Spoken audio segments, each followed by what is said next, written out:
बिस्मिल्लाहिर्रहमानिर्रहीम, अस्सलाम वालेकुम। Welcome to Harvard academy.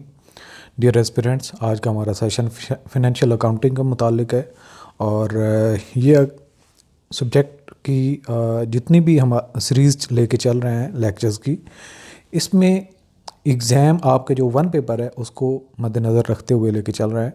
जो आपके टिपिकल क्वेश्चंस आते हैं वो टॉपिक टू टॉपिक होते हैं, तो हम इसी तरह से अपना कंप्लीट सिलेबस कवर करेंगे। जो आपका अकाउंटेंट है, अकाउंट ऑफिसर है, इसी तरह से लेक्चरर कॉमर्स है और अकाउंटेंट है, इस नेचर की जितनी भी कॉमर्स मैनेजमेंट साइंसेस के रेलेवेंट डिग्रीज रिक्वायर्ड होती हैं और उसके स्पेसिफिक जॉब्स होती हैं, उस हवाले से ये हमारा कोर्स बहुत ही टू द पॉइंट है और आपकी कंसेप्ट को बिल्ड करने के साथ साथ इसमें आपके वन पेपर के लिए प्रैक्टिस भी मौजूद है। सो इस कंप्लीट लेक्चर सीरीज़ को आप जो है वो कोर्स हमारा अवेलेबल है www.howardacademy.com, उस पर एनरोलमेंट कर सकते हैं। और आज का हमारा टॉपिक है रेवेन्यू एक्सपेंडिचर। रेवेन्यू एक्सपेंडिचर जैसा कि इसको अंडरस्टैंड करने के लिए साथ ही आपको आपके माइंड में आ जाना चाहिए कैपिटल एक्सपेंडिचर। तो रेवेन्यू एक्सपेंडिचर वो होता है जो डे टू डे बिज़नेस को रन करने के लिए आपको अखराजात करने होते हैं और ये रैकरिंग नेचर के होते हैं, बार बार हो रहे होते हैं। मतलब पर डे आपको 2-4 एंट्रीज़ ऐसी पास करना पड़ती हैं जिनसे कोई लॉन्ग टर्म फ़ायदा नहीं होता, यानी कि आपके रूटीन के खर्चे होते हैं, उसमें कोई आपका एसेट नहीं बन रहा होता जिससे आप कोई भरपूर फ्यूचर में फ़ायदा उठा सकें या जिसमें कोई आप लॉन्ग टर्म बेनिफिट हासिल कर सकें, बल्कि एक छोटी सी ऐसी चीज़ की ज़रूरत पड़ती है जो किसी मशीनरी वगैरह में इस्तेमाल करनी है और आप ऑफिस की कोई चीज़ ख़रीद लेते हैं जो आप रख देते हैं, लेकिन आपको लॉन्ग टर्म कोई देखने में बेनिफिट उससे हासिल नहीं हो रहा था, यानी कि इसमें एसेट बनता नहीं है। और ये शॉर्ट टर्म बेनिफिट के लिए होती है, यानी कि आपने अगर कोई एग्रीमेंट करना है और उसके लिए प्रिंटर की आपको ज़रूरत है, उसके लिए आपको पेपर की ज़रूरत है, उसके लिए आपको जो छोटी मोटी और किसी चीज़ पेन वगैरह की ज़रूरत है जहाँ पे साइन वगैरह करने हैं, तो ये आपका शॉर्ट टर्म बेनिफिट आपको दे रहा होता है, यानी कि आपका जो ऑपरेशन है वो स्मूथली हो जाता है एक ऑर्गेनाइजेशन के अंदर। वो गवर्नमेंट की ऑर्गेनाइजेशन हो सकती है, वो एंटरप्राइज हो सकती है। इसके अलावा ये वो खर्चे हैं जो आपके डे टू डे बिज़नेस को रन करने के लिए बहुत ज़रूरी होते हैं। अगर इनको आप रोक दें तो छोटे छोटे आपके काम रुक जाते हैं। आप इसकी ये भी एक करैक्टरिस्टिक या एक ये भी इसका एलिमेंट रेवेन्यू एक्सपेंडिचर का देखते हैं। साथ में इसका जो है ये जो चीज़ है कि रेगुलर है, रैकरिंग है, बार बार ये खर्चे होते हैं, वन डे के हिसाब से नहीं होते। और अब हम चलते हैं, इन चीज़ों को आप अपने माइंड में लेके चलें। तो सबसे पहले डेफिनेशन देखते हैं कि डिफ़ाइन कैसे किया जा सकता है। Revenue expenditure refers to the funds spent by the government or an organisation on day-to-day operational expenses and maintenance. These expenses are incurred regularly to ensure the smooth functioning of the entity and do not result in the creation of asset or long-term benefits. और इसकी फिर आगे explanation के लिए आप इसके आगे कुछ दिए होंगे। तो एक तो आपने जो मैंने हाईलाइट किए हैं, एक तो डे टू डे ये खर्चे हैं, ऑपरेशनल एक्सपेंसेस हैं, रेगुलर हैं यानी कि इंकर्ड ऑन रेगुलर बेसिस हैं, स्मूथ फंक्शन के लिए ये होते हैं खर्चे, इसमें एसेट क्रिएट नहीं होता, इसमें लॉन्ग टर्म बेनिफिट भी हासिल नहीं होते। ये इसके की फीचर्स हैं रेवेन्यू एक्सपेंडिचर। जो भी आपके पास सामने एक्सपेंडिचर है और उसको कैटेगराइज करना पड़े तो आप रेवेन्यू एक्सपेंडिचर को चूज़ कर सकते हैं कौन सा ये क्राइटेरिया पूरा करता है। अब हम चलते हैं करैक्टरिस्टिक्स ऑफ रेवेन्यू एक्सपेंडिचर कि आपके पास 4-5 ऑप्शन है और आपसे पूछा जा रहा है कि ये कैपिटल एक्सपेंडिचर है, रेवेन्यू एक्सपेंडिचर है, बिजनेस है, ऑपरेशनल है, व्हाट्सएवर जो भी उसके आपको पजल करने के लिए नाम दिए गए हों, तो आपने रेवेन्यू एक्सपेंडिचर के जो करैक्टरिस्टिक्स माइंड में लेके आने। सबसे पहले तो ये है कि ये रूटीन का खर्चा है जो डे टू डे हो रहे होते हैं। Revenue expenditure includes routine expenses necessary for ongoing operation such as salaries, इसकी ये एग्जांपल्स हैं, salaries, wages, rent, utility bills, administrative cost and raw materials. अच्छा, रॉ मटेरियल भी ऑपरेशन के लिए बहुत बड़ा रॉ मटेरियल नहीं, छोटा मोटा ये होता है। नो एसेट क्रिएशन, जो रेवेन्यू एक्सपेंडिचर होते हैं इसके रिजल्ट में इस नतीजतन आपका कोई एसेट नहीं ना नज़र आता है ना बनता है, अनलाइक कैपिटल एक्सपेंडिचर। और जहाँ पे आपका एसेट बनता है उसको कैपिटल एक्सपेंडिचर कहते हैं। Unlike capital expenditure, revenue expenditure does not result in the acquisition or enhancement of assets that could be used or sold in the future। ना तो उसको यूज़ किया जा सकता है ना फ्यूचर में उसकी सेल होती है। Instead it is consumed immediately to maintain current operation. आप उसको फ़ौरन इस्तेमाल कर लेते हैं जो आपके करंट ऑपरेशन को मेंटेन करने के लिए, लेके चलने के लिए ज़रूरी होते हैं। इसके बाद है इसका बेनिफिट जो होता है वो शॉर्ट टर्म होता है, लॉन्ग टर्म बेनिफिट इसका नहीं होता। The benefits derive from revenue expenditure are short term and usually realised within the current accounting period. They are essential for sustaining daily activities and services. कि ये short term benefit हासिल करने के लिए, और जो आखिरी लाइन अगेन रिपीट हो रही है, they are essential for sustaining daily activities and services. आपके बिजनेस को डे टू डे जो एक्टिविटीज़ हैं, जो आपका बड़ा बिजनेस है उसको लेके चलने के लिए छोटे मोटे खर्चे जो होते रहते हैं हर डिपार्टमेंट के अंदर, हर ऑफिस के अंदर, ये उन ज़रूरतों को पूरा करता है। इसके अलावा ये तो ऑलरेडी भी हम बात कर चुके हैं कि जो इसेंशियल है ऑपरेशन को लेके चलने के लिए, तो ये तभी खर्चा करना पड़ता है। These expenses are crucial for day to day functioning and upkeep of an organisation. They ensure continuity and smooth running of operation. उससे बिजनेस को लेके चलने में आपको रेगुलर हेल्प होती है और ज़रूरी भी होता है। इसके अलावा ये खर्चे रेगुलर हैं और रेकरिंग नेचर के हैं, यानी कि बार बार होते रहते हैं। कोई ये नहीं है एक दफ़ा आपने किया तो दोबारा ये नहीं होंगे, फिर होते रहते हैं। Revenue expenditure is recurrent and incurred regularly, typically on periodic basis, यानी कि मंथली भी हो सकते हैं, एनुअल भी हो सकते हैं।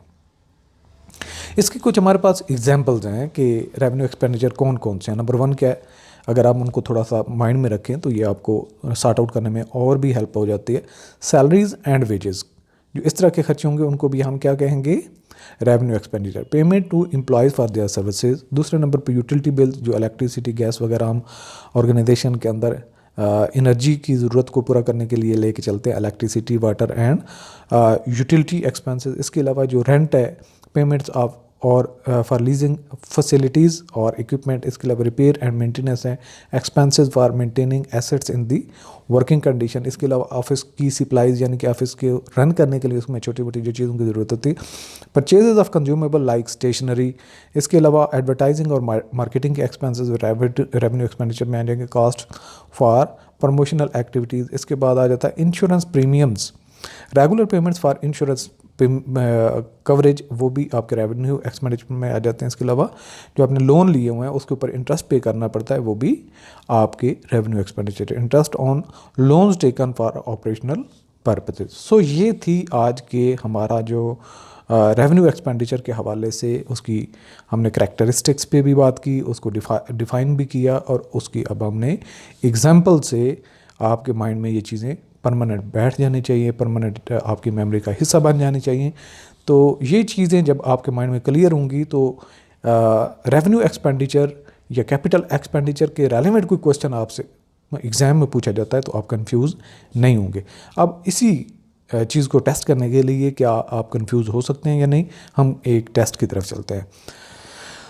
10 MCQs होंगे और आपने उनको जब तक आप अपना ऑप्शन फाइनल नहीं कर लेते वीडियो को स्टॉप कर सकते हैं, और उसके बाद आप जंप आउट करेंगे आंसर की तरफ और आप अपना ऑप्शन चूज़ करेंगे। फिर देखते हैं कि आउट ऑफ 10 कितने मार्क्स आप लेते हैं। Question number 1, which of the following does revenue expenditure not include. कि रेवेन्यू एक्सपेंडिचर नहीं है जो हमारे पास दिए गए ऑप्शन में, आपने उसको सॉर्ट आउट करना है। Salaries, B option purchase of machinery, C option rent, D option utility bills. Right option is purchase of machinery, क्योंकि ये लॉन्ग टर्म आपको बेनिफिट देते हैं। Question number 2, what type of benefits does revenue expenditure provide.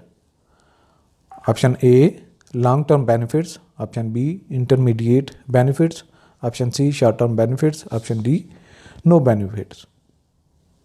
Right option is C short term benefits. Question number 3,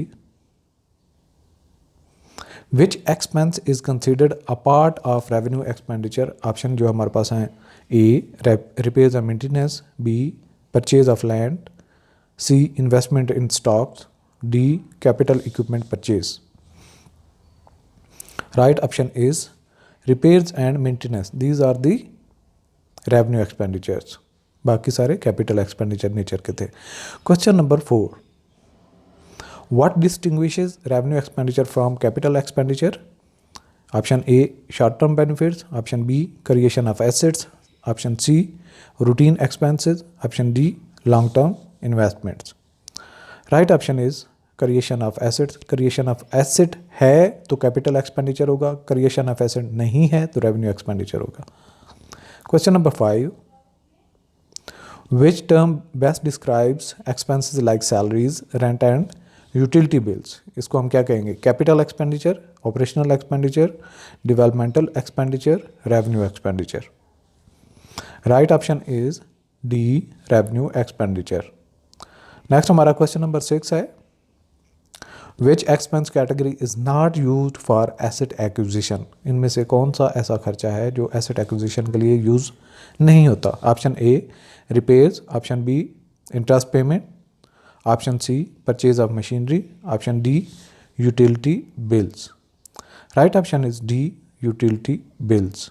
question number 7, what is the primary purpose of revenue expenditure? Option है हमारे पास A asset creation, option B long term benefits, option C day to day operations, option D financial investment. तो revenue expenditure का basic purpose क्या है आपने choose करना है। Right option is C day to day operations. Next हमारा question number 8 है, which expense is typically not recorded as revenue expenditure? इनमें से कौन सा ऐसा एक्सपेंस है जिसको हम रेवेन्यू एक्सपेंडिचर नहीं रिकॉर्ड करते? Purchase of office supplies, payment for advertising, purchase of land, employ salaries. Right option is C purchase of land is a capital nature expenditure. Next हमारा क्वेश्चन नंबर 9 है, which expenditure type contributes to maintaining ongoing operations?